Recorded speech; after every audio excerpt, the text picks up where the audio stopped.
రాయలసీమను సస్యశ్యామలం చేసేందుకు గోదావరి వృధా జలాల్ని పోలవరం నుంచి బనకచెర్లకు మళ్లించాలని నిర్ణయించాం.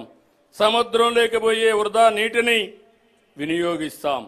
ఈ ప్రాజెక్టుతో ఏ రాష్ట్ర నీటి ప్రయోజనాలకు నష్టం వాటిల్లదు. ఎవరూ అభ్యంతరం చెప్పవలసిన అవసరం లేదు.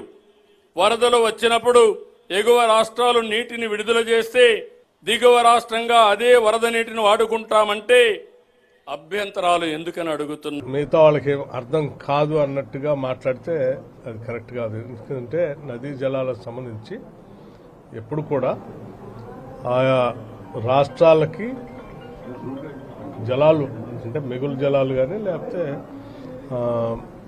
కేటాయింపులు అయిన తర్వాతనే ప్రాజెక్టులన్నీ పూర్తయిన తర్వాతనే జలాలు ఎన్ని మిగిలి ఉన్నాయని తెలుస్తుంది చెప్పి ఈరోజు వాడుకుంటా ఉంటే మీరు ప్రాజెక్టులు కట్టిన తర్వాత దానికి ఆయకట్టు వచ్చిన తర్వాత రేపు నదీ జలాలు పంపిణీ చేసేటప్పుడు అప్పటికే కట్టి ఉన్నటువంటి ప్రాజెక్టులకు కేటాయింపులు ఇచ్చిన తర్వాతనే మిగతా రాష్ట్రాలకి నదీ జలాలు పంపిణీ చేసే కార్యక్రమం జరుగుతుంది.